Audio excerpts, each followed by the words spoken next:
Hey, hi, hello. Welcome to Lost in Prose, where we talk about all things bookish. And in today's video, I just want to hibernate, but here I am with my November wrap up. So let's begin. So the first book that I read in November was The Rivals by Richard Brinsley Sheridan.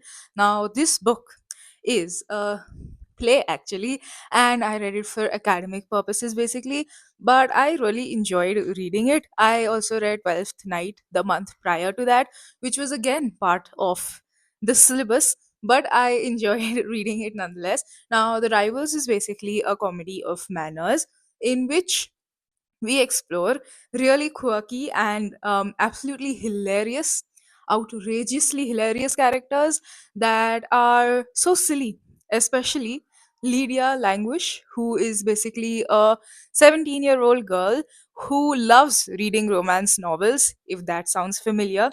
And also, she is absolutely lovesick and creates the tragedy in love for herself by herself. You see, self service.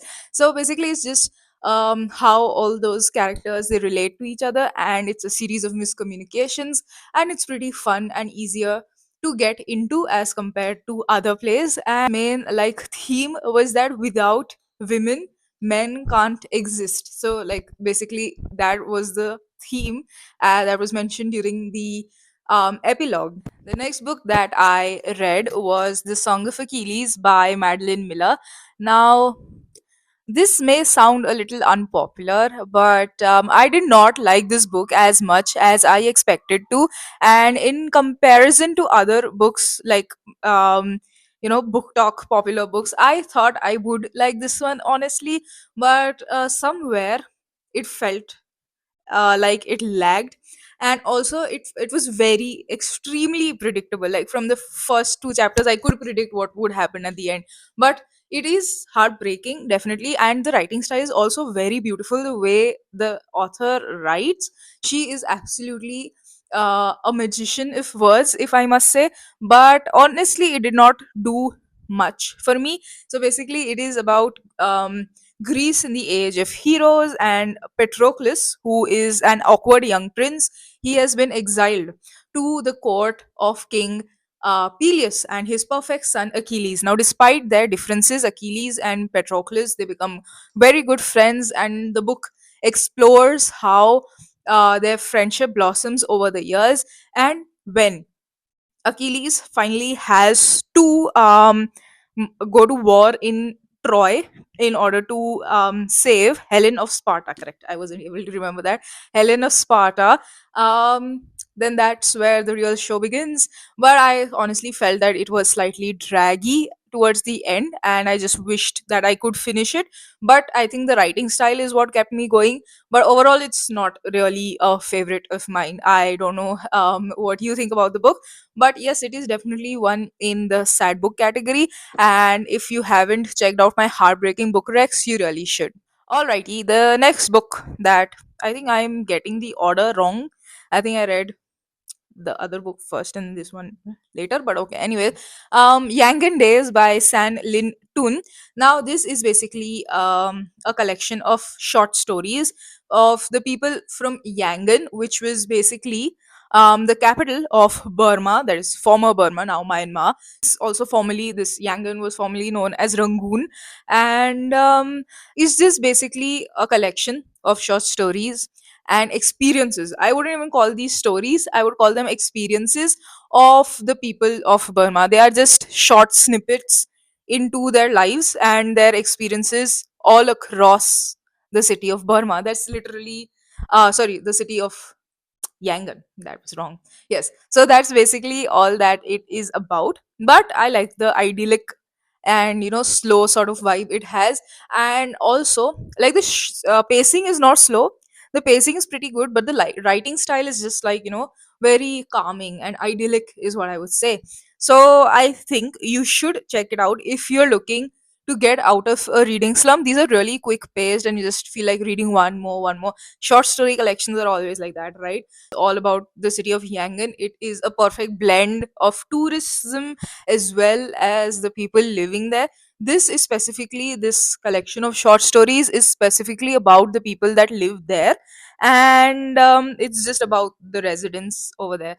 So if you're looking to get yourself into some small city town sort of vibe of short stories, then you should definitely check them out. All right, next up is The World's Best Girlfriend by Durjoy Datta. Now, if you all don't know, then you should definitely check out my October wrap up. Then you'll know that I read the second book in this duology. It was The World's Best Ex Girlfriend, and it's not necessary that you read them in order, although I would prefer if you do, after I read them in the wrong order, but okay. And they can be read as a standalone, and personally I am biased towards the second book. I think that one is way better than this one, but I like this one also, and it takes us into the earlier life of Daksh and Achal when they actually met. The second book was of them reuniting after they left off in this first book. They basically meet for the first time at a very unlikely circumstance and the most unlikely of places, and that is a resort in the Andamans. And then 4 years later, like they that's where they left off, over there in the posh resort. And then afterwards, in after 4 years, they meet again, and Daksh's world has crumbled all around him, as well as Achal, who is relatively better than she was doing before. And how it was opposite, or it was completely in contrast to the situation when they had met 4 years earlier. It's a very quick paced read, literally quick paced, so quick paced. I literally finished this in like 2 days. I could have finished it in one, but I had exams to give. So, well, 2 days. It is absolutely ideal to get you out of a slump. It is so quick paced. I loved the pacing of the book, and I really think that you should read it. So also, I kind of listened to my first audiobook this November, so I don't know if you include that in a reading wrap up or not, but it is an audiobook and I will.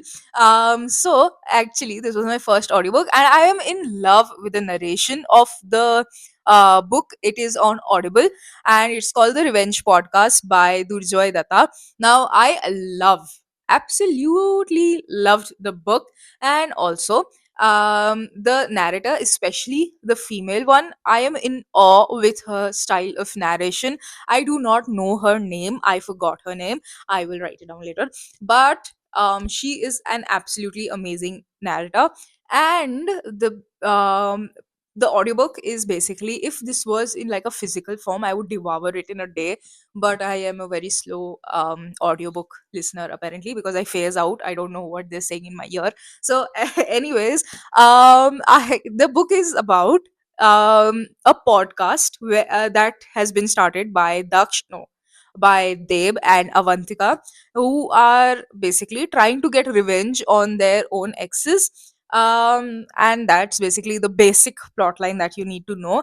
After that, I am not going to spoil it for you. You should go check it out by yourselves. Right, so these are the 4 to 5 thingies that I read in November, and I absolutely um thought that I would read less books in November, but okay, I still managed to read at least four. But I think December is really, really slow. Really, really, really, really slow. But because for now, I've read only like, I'm literally shooting this a day before I post it. So it's only 12th December. So I think I've only read one book in December so far, and like half of December is already over. So I don't know what I'll do.